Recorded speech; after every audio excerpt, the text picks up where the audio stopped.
Doug Bandow. He's a senior fellow at the Cato Institute, specializing in foreign policy and civil liberties. He worked as special assistant to President Reagan and editor of the political magazine Inquiry. He writes regularly for leading publications such as Fortune Magazine, National Interest, Wall Street Journal, and Washington Times. Mr. Bandow speaks frequently at academic conferences, on college campuses, and to business groups. He's been a regular commentator on ABC, CBS, NBC, CNN, Fox News, and MSNBC. He holds a JD from Stanford University, and he's going to talk to us today. The subject is green capitalism. That was our title. Free market solutions to environmental protection. Please welcome Doug Bandow.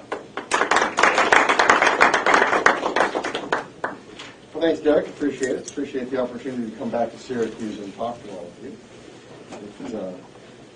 you. Environment is one of those issues that's always with us. It's a politically important issue. It's one that's important for lifestyle. It's an issue which most Americans view as important. If you poll Americans, most of them give the kind of politically correct answer in terms of their opinions.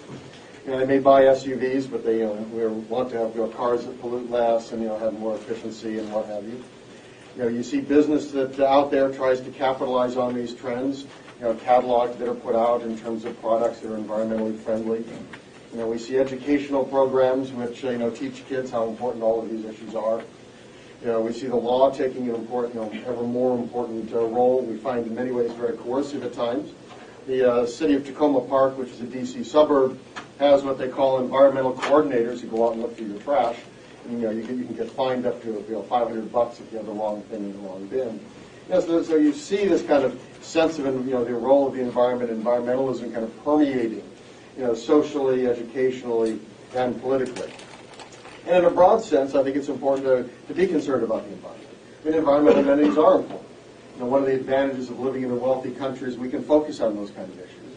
And most people want to live in a place where the air is clean, where the water is clean. People like to, you like to visit out west. We like parks. All of these things are in fact important. So we want to be concerned about them. And I think one area where people who are kind of generally market-oriented have done a bad job on is the environment. We shouldn't view, kind of capitalism as being an enemy of the environment, but rather market principles, market forces can be used as a mechanism to help protect the environment. Because markets are a very powerful tool, so you want to use that tool, to our best advantage. The question is one of balance. And the challenge for us is how do you balance competing objectives? How do you balance a desire for more environmental amenities with wanting to preserve freedom of choice, with wanting a wealthier society? All of these things at times can come into conflict. And markets can be very helpful in telling us what costs are and giving us a different sense of strategies and how you try to come up with the best kind of, in a sense, maximize, kind of whatever that group is that you want to achieve. If you look at Washington, my guess is that Albany is probably not that different. That in Washington, the political divide, I'd argue, on environmental issues really isn't so much between right and left or kind of Republican, Democrat. It's much more a sense of kind of command and control, government control versus decentralization, market process. What you find in Washington is that people on both sides of the political aisle like to run things. They want government to do things, they just have different objectives. A number of years ago, I did an article that was criticizing Western water subsidies. And I received an article from the head of Mountain States Legal Foundation at the time, which is, styles itself as a free market kind of legal firm, kind of like Pacific Legal Foundation, a number of things of that sort. And he was complaining because he said, we in the West need these subsidies. He was for free markets when it came to fighting the environmentalists, but not for free markets when it came to the interests of kind of his people. He wanted to have government subsidies for his activities, so give us free markets over here, but where we can benefit from government, boy, let's go and have it. And that, I think, is a real problem in Washington, is there's a tendency of everyone likes to use government, they just have different things in mind when they want to use government. And I think it's not good on either side. We're thinking about the environment. One of the issues really is kind of what is the status of the environment. The environment's not just the environment. There are a huge number of different environmental issues. And it's worth keeping in mind there's a lot of good news out there. If one looks at air quality, one looks at water quality in the United States, one looks at hazardous waste, in a lot of these areas, we've made enormous progress over the last 30 or 40 years. Part of that has to do with the laws that are in place. Part of that has to do with the fact we're an increasingly wealthy society. One of the advantages of prosperity is it tends to allow you to be better environmental stewards. You have new techniques, you can spend more money, you want to spend more money. You can make better choices. Wealthier countries, more advanced capitalistic countries, produce more for less energy use, produce more with less environmental pollution created. So we want to keep that kind of good news in mind, that there are problems out there, but one has to be very specific in looking at what the problems are. If you look at resource use, you look at a number of measurements, and we've actually done quite well. Now, there are two different sets of issues that I would argue where politics really gets in the way of good environmental policies. The first is where government itself is essentially a steward of resources. And government tends to be very bad at that.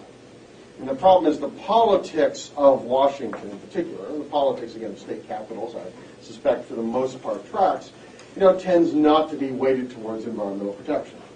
If you look, for example, at federal forest land, the federal government has about 200 million acres of forest land.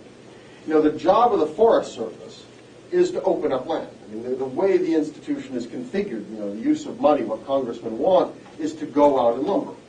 Its job is not to conserve, its job to develop. And the problem is what you get is, it's very expensive to go into wilderness land and open up new lands and build roads.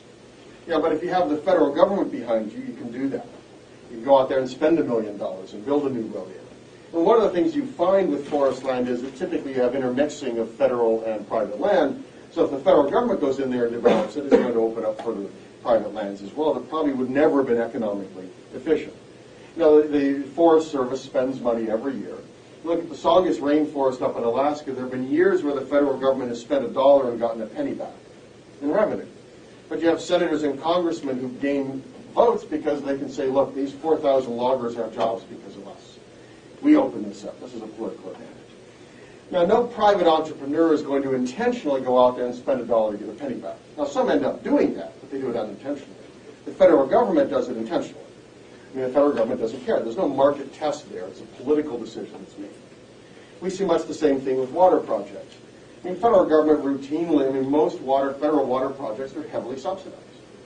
You look at, North Dakota has a $1.2 billion garrison diversion project, a project that came along 20, 30 years ago, at the behest of powerful North Dakota politicians, destroyed about 70,000 acres of wetlands, to subsidize North Dakota farmers.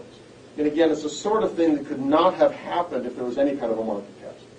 You can't, unless you can construct financial resources, you can't come up with a project like that. San Joaquin Valley is notorious for its water projects. California, Southern California, where I have family, very often has water problems. Huge population, the LA Basin, down to Orange County and San Diego, large-scale population, inadequate water resources, but up in the San Joaquin Valley, which is semi-arid territory, the federal government not only subsidizes water projects, it also subsidizes crop production. So what you're doing is you're encouraging farmers to grow rice in a semi-arid territory. It's not quite a desert, but it's kind of getting towards that. That makes no sense at all. If you're a farmer looking around America, where would you want to land, where would you want to put your crop production? That is not the first place you would look. But if the federal government is generous enough to pay for it, give you money for crop production and give you money for water, lo and behold, you show up there. California's problems on water caused it a decade ago to come up with a $55 million program called the Toilet to Tap program. And this really sounds kind of wonderful. It just makes you want to go out there and drink the tap water. Now, the idea was they're going to clean up water and kind of put it back into the system. And I'm sure it was perfectly safe. But it's typical. You spend lots of money to divert water use, heavily subsidized to farmers who are probably farming where they shouldn't be farming, and then you have to spend extra money over here to try to bring in more water. So again, without a market test of any kind, you're getting really stupid policies like this. See the same thing on federal grazing land. Over 300 million acres of federal grazing land.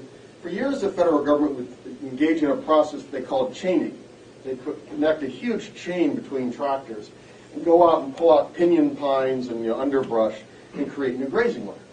Well, it's very expensive. They never got their money back. Private entrepreneurs couldn't plan on doing that. You couldn't go out.